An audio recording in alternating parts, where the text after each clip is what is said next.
We all love a stylish apartment that reflects our individuality. However, doing that can be expensive and time-consuming, which is why IKEA is one of the most popular stores according to Pamela Dassinger of Forbes. However, there is a slight problem that we all face: how to wisely shop at IKEA. I want you to forget about how you've ever shopped at IKEA before. I want you to forget about all the negatives associated with it. And I want you to forget about what your ex said. The Doxta table with the Tobias chairs was so the right choice for the dining room. And I want you to enter into a world of calm, relaxed, focused shopping centered on chic, stylish Swedish goods that make your home, say, your home. According to Professor Alan Penn at UCL's Bartlett School of Architecture, IKEA purposefully makes shopping experience confusing with its layout. But I am here today to tell you how to do it more wisely than you have ever done it before. In this speech, I will demonstrate for you the ease of shopping at IKEA by explaining why you need a list before you're entering, how to avoid confrontation with your partner, and how to proceed through the maze of lights, flooring, and all other furniture without buying too much that you're not expecting. When planning a trip to IKEA, it is best to go online and find items that you need at IKEAUS.com. IKEA does offer maps online to their stores, making pre-planning even easier. This list will also give you a better idea of the sections to avoid to save you time that you can go around. And always remember, whether or not you're in Iceland or Renton, they do have a cafeteria and they do have Swedish meatballs. So meatballs aside and your stomach's full, you're in a good shopping mindset, right? Here are some tips as to how to avoid confrontation with your partners or significant others or roommates. Stick to that list that you made. That list should make any possible dispute obsolete. If you or another roommate or partner is distracted by some other product not on the list, however, remind yourself or them why you have put on the list the specific item in question. If willing to concede to the originally branded product, great, get out while you still can.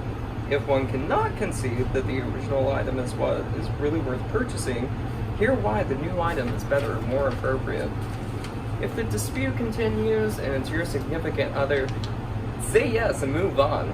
If it's your roommate, say yes and move on, but always remember, every time they have to buy toilet paper, it's on them because you made that compromise. Always remember, passive-aggressive behaviors are key to any successful roommate dynamic. If you live alone, good for you. I bet your apartment looks just the way you want it. It's cool. After avoiding a possible fight with your BFF or BF, you're almost there, but here comes the hardest part about IKEA. The bargain bins and markdown prices.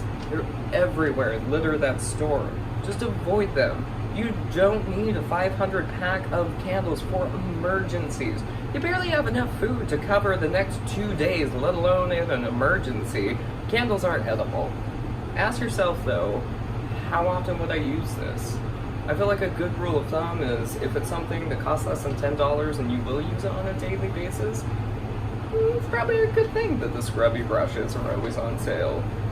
But if it's a serving tray that you're only going to be serving pizza rolls on, maybe just stick with the baking sheet.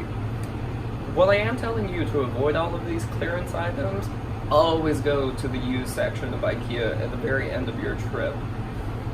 I always suggest coming to this at the very end of your shopping experience, however, for the exact same reason you never go grocery shopping on an empty stomach.